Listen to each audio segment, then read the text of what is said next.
paz e alegria, retomamos a nossa mensagem a respeito do livro de Deuteronômio.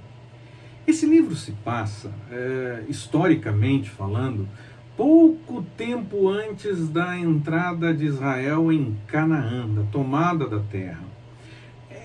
De certa forma, então, a representação histórica de um momento em que o povo caminhou tanto tempo pelo deserto, se acampou tanto tempo pelo deserto. Esse povo de Deus agora está muito perto da terra prometida. E Moisés, seguindo a orientação do Senhor nesse momento, está relembrando o povo das coisas da lei, das histórias do que aconteceu, lembrando da aliança com o Senhor, essa aliança entre o povo e Deus, e não apenas Deus está nos dando, então agora Ele vai nos dar tudo. Não, também o povo tinha que ter compromisso com o Senhor, e Moisés passa esse tempo do livro, esse grande discurso do livro de Deuteronômio, que é o discurso de Moisés. São vários discursos, é um grande discurso, mas vários discursos no meio. É um momento em que Moisés está chamando o povo à responsabilidade para seguir a orientação do Senhor. Na primeira parte do livro, lá do capítulo 1, versículo 1 até o capítulo 4, versículo 43, Moisés lembra o povo tudo o que Deus tinha feito até aquele momento.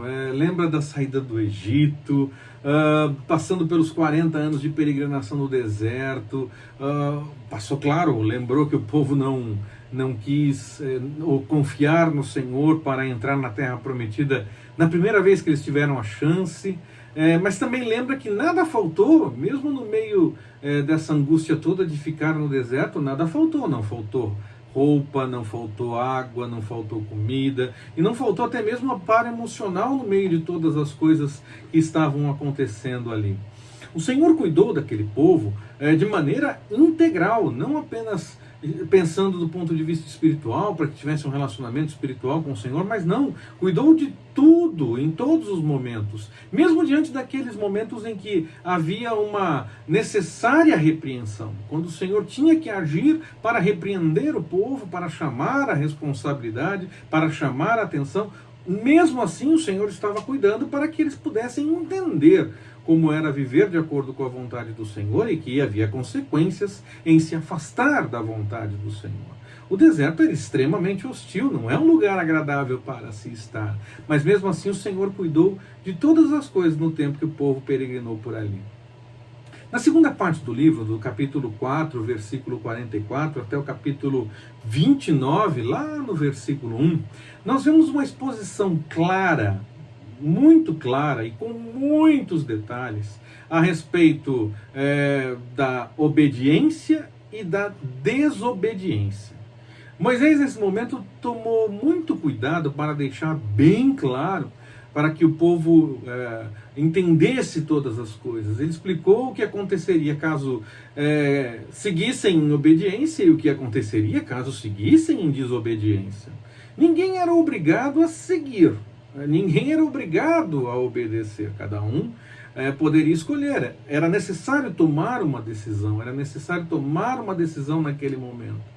Se seguir o caminho da obediência e ter os frutos dessa obediência, ter o que traria da parte do Senhor o fato de seguir em obediência à vontade dele, e também escolher o caminho da desobediência e colher os frutos dessa decisão, os resultados que viriam a partir disso. Ninguém era obrigado a obedecer, mas se obedecesse, tinha coisas maravilhosas da parte do Senhor, e se não obedecesse, teria problemas. Na terceira parte do livro, do capítulo 29, versículo 2 até o capítulo 30, versículo 20, uma parte menor aqui, o povo é chamado a ter um compromisso profundo com Deus. O povo entende que não é obrigado a obedecer, mas se desobedecer tem consequências. Então, o povo é chamado a um compromisso, a obedecer ao Senhor. Não deveria ter fidelidade apenas da parte do Senhor, que prometeu a terra e estava entregando. Era necessário que o povo também desse o passo na direção do Senhor, obedecendo à vontade do Senhor, mantendo a sua parte nesse compromisso, nessa fidelidade, nessa aliança, e o Senhor continuaria cuidando deles no meio das coisas que acontecessem. Ainda que se levantassem dificuldades, o Senhor estaria cuidando do povo. Agora, se o povo se afastasse do Senhor, as dificuldades poderiam aparecer da mesma forma e não teria o cuidado do Senhor. Quando nós estamos seguindo o caminho do Senhor, obedecendo à vontade do Senhor, não é garantia de que não vamos passar por problemas. Mas quando nós estamos buscando ao Senhor, o Senhor está conosco. Ele está conosco, acompanhando o caminho junto com a gente. Ele está cuidando de nós, nos fortalecendo mesmo no meio das dificuldades e das angústias. Quando nós estamos distantes do Senhor, as dificuldades podem se apresentar também, mas aí nós não temos o Senhor para nos ajudar e nos direcionar pelo melhor caminho. Então vale a pena estar com o Senhor, não apenas para esperar que tudo fique em ordem, mas para ter certeza de que Ele está conosco, quer as coisas estejam em ordem, quer tenhamos que enfrentar alguma situação complicada durante essa vida. Na última parte do livro de Deuteronômio, do capítulo 31, versículo 1 até o final, até o capítulo 34, versículo 12, nós notamos o momento da transição de liderança. Moisés está passando o bastão para Josué. É algo público, algo claro, tem a bênção de Deus e do próprio Moisés. O próprio Moisés entende que esse é o caminho. O Senhor já tinha orientado dessa forma. Moisés estava convicto de que aquele era o caminho que o Senhor estava mostrando para que as coisas seguissem.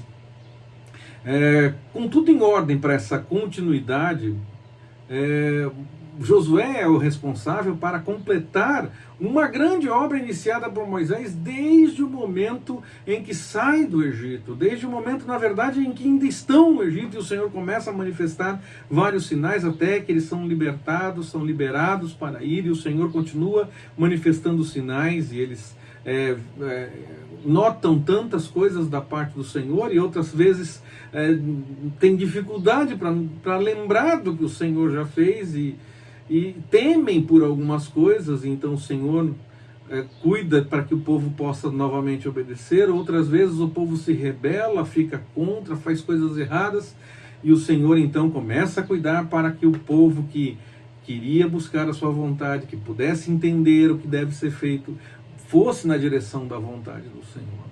Então estava tudo em ordem para que o projeto continuasse, para que a tomada da terra acontecesse. Aquele sonho que vinha desde Abraão, Isaac, Jacó, aquele sonho que estava agora às portas de se completar, de se concretizar, era Josué que seria o líder naquele momento para levar à frente o povo na tomada da terra e completar essa obra. Eu falei na mensagem anterior que Deuteronômio também é conhecido como segunda lei. Isso quer dizer que é uma nova lei? Não, não é nesse sentido que se chama de segunda lei. Deixa eu colocar algumas situações aqui. Lá no livro do Êxodo, quando Moisés desce do monte, o povo estava já com um bezerro de ouro e pensando que ele tinha morrido, e resolveram que aquele bezerro era o Deus deles e tudo mais. Moisés quebra as tábuas dos 10 mandamentos. E aí depois o Senhor cuida de toda a situação, e Moisés é chamado novamente ao monte. Lá ele tem novamente tábuas, é escrito novamente, Moisés desce com as tábuas, e agora eles têm as tábuas com os mandamentos. Então na segunda vez, o Senhor permitiu uma segunda chance para que tivessem as tábuas. Depois, quando o povo está prestes a tomar a terra, vem aquelas notícias dos espias que temem que não vão conseguir, parece que não confiavam que o Senhor poderia agir depois de tudo que já tinham visto. E aí eles são levados de volta para o deserto e estão ali, no livro de Deuteronômio, nesse que nós estamos conversando agora, eles estão ali prontos para entrar na terra novamente. É a segunda chance para entrar na terra, para desfrutar daquilo que o Senhor tinha prometido e realmente ter o cumprimento daquilo que o Senhor tinha prometido àquele povo. Era a segunda chance. Tiveram as tábuas na segunda vez, tiveram a chance, na segunda vez, uma chance para entrar na terra prometida.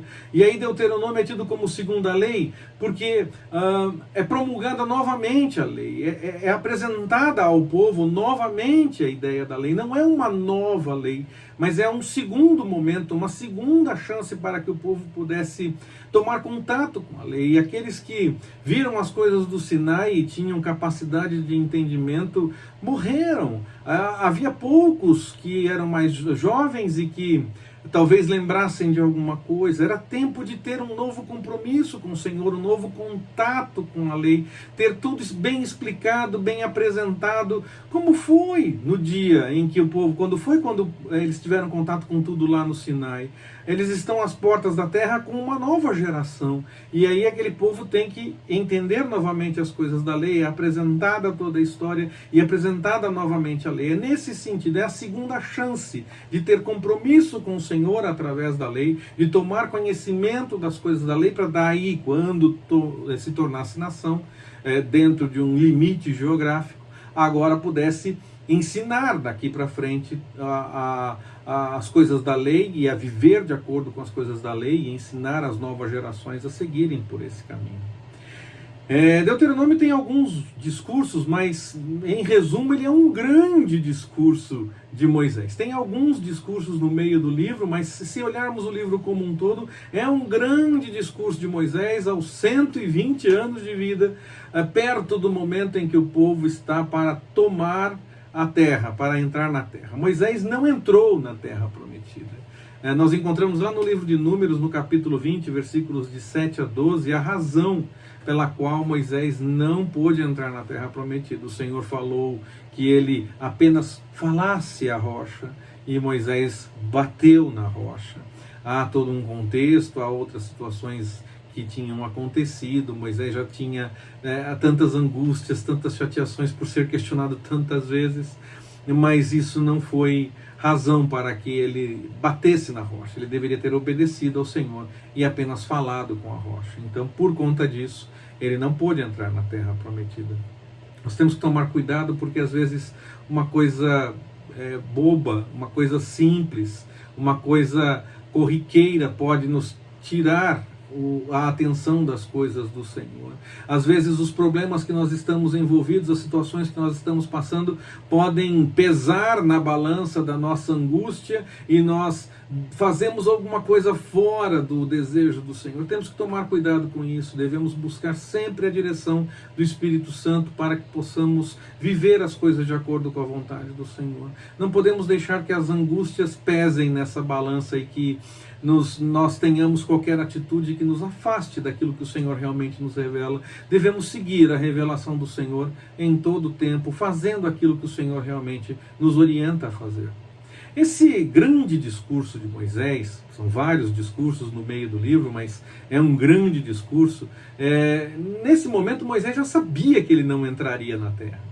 Mas ele se preocupa em recordar essa nova geração, como eu falei. Era momento desse povo que agora estava pronto para a batalha, pronto para tomar a terra, tomar contato com a lei. Era a chance de ter conhecimento de todas as coisas. E o Senhor não se preocupava apenas com a questão espiritual, ele se preocupava também com questões sociais, com questões políticas, com questões morais. Não aquilo que o povo quisesse fazer nesses assuntos, mas seguir a orientação do Senhor nesses assuntos, e isso tinha reflexos na questão espiritual. O Senhor não nos chama apenas para termos um momento agradável de culto. Nossa disposição para vivermos as coisas do Senhor não se limitam ao momento do culto, é nas coisas do dia a dia, é quando você está no trânsito, é quando você vai pagar suas contas, é quando você vai pagar seus impostos. Não tente dar jeitinho, não pense que tem que ser esperto. Não faça isso, siga a orientação do Senhor. O Senhor não disse: dê a César o que é de César, se César não for ladrão. Porque eu não vou pagar os meus impostos, porque vai ser ladrão que vai administrar. Deus não disse que não é para pagar se César for ladrão. Nós temos que seguir a orientação do Senhor. É na prática que nós mostramos que testemunhamos, é na conversa com essas pessoas que nós mostramos que testemunhamos aquilo que o Senhor tem para nós. Nós não somos pessoas que devem apenas ficar cantando salmos o tempo todo. Há momentos em que nós nos angustiamos, há momentos em que podemos nos chatear, mas nós temos que tomar cuidado para que, mesmo nesses momentos, possamos mostrar que nós temos a busca pela vontade do Senhor, mostrar que nós vivemos as coisas do Senhor. É na hora que nos dão um troco a mais que nós temos que devolver. Nós não vamos reclamar se nos derem o troco a menos, então nós devolvemos se nos derem o troco a mais. Isso são exemplos, é na prática, é nas coisas pequenas, é ser fiel no pouco, é ser fiel nessas coisas bobas, para que possa ser colocado no muito. Nós estamos fazendo aqui a analogia do que Moisés falou com o povo para ter bênçãos. Eu estou aqui dando dicas para você. Pense nas coisas mais variadas do seu dia, nas mais variadas situações que você passa. É nelas que você deve testemunhar aquilo que a palavra revela, aquilo que o Senhor revela para a sua vida, e viver de acordo com a vontade do Senhor nessas coisas. Aí então há reflexos para a questão espiritual. Não é só o momento de culto. É claro que há o momento de culto, há o momento de devoção, há o momento de meditação, aquele momento que nós buscamos orientação no Senhor, louvamos o nome do Senhor de forma específica, mas nós louvamos o tempo todo, nós conversamos com o Senhor o tempo todo. Quando nós estamos fazendo as nossas coisas, o Senhor está conosco. Então nós estamos sempre em contato com Ele, temos que tomar cuidado para vivermos no dia a dia as coisas do Senhor. Era isso que Moisés estava chamando o povo a viver. Chamava o povo a lembrar das coisas que o Senhor tinha feito, chamou o povo a lembrar da questão das coisas da lei, e aí então falou para o povo: agora vocês vivam isso, coloquem isso em prática no dia a dia. Isso foi dito para o povo às portas da entrada da terra prometida, e isso é dito para nós também nestes dias. Nós conhecemos a vontade do Senhor, devemos praticar. Nós somos chamados a praticar a vontade do Senhor em todo o tempo, a realizar aquilo que Ele nos chama a fazer, a praticar de acordo com o que dizemos crer da palavra em todas as coisas do nosso dia a dia. Sempre confiando no Senhor. Que Ele nos abençoe. Forte abraço, até mais, permitindo o Senhor.